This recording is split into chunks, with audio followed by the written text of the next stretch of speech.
serious justice, not a miscarriage of justice that happened here in Peoria. Second-degree murder?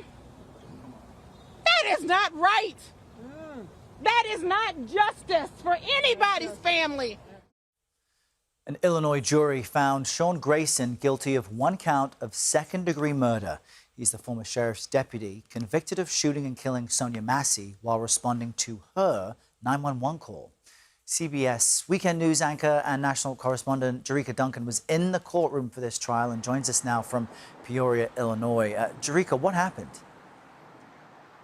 Well, good morning to you, Errol. Good morning to everyone. You know, being in that courtroom after those jurors deliberated for about 12 hours, it was silent in that courtroom. The Massey family didn't have much to say, but obviously they had a lot to say once they got outside of that courthouse.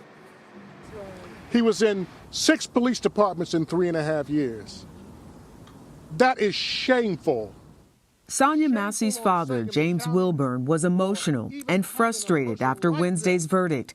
Sean Grayson was facing 3 counts of first-degree murder, but a jury found him guilty on one lesser count of second-degree murder, sparing Grayson a possible life sentence. He told my child he would shoot her in the effing face, and he did it. And all we got was a second-degree murder conviction out of this. What do you need help with? The former Sangamon County Sheriff's deputy shot Massey down in her kitchen after she called 911 to check on a suspected prowler.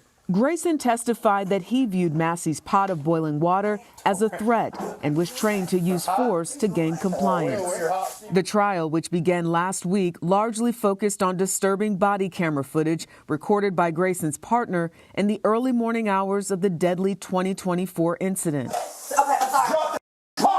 Prosecutors said Grayson failed to render medical aid to Massey right after the shooting. After the verdict, we sat down with Massey's father, cousin, and family friend.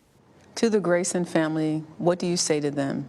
I feel sorry for them. The mother came over and apologized, and she said, we did not raise him that way, and I'm really sorry for your family. My heart goes out to them. We lost Sonya, but they lost a son. And what he did for Sonya, he has to pay, and they realize that. Earlier this year, the Sangamon County paid out $10 million in a wrongful death lawsuit to the family, although the family says they would give all of that money back to have Sonya with them here today. As for Grayson, he's expected to be sentenced in January and could face up to 20 years behind bars. Errol?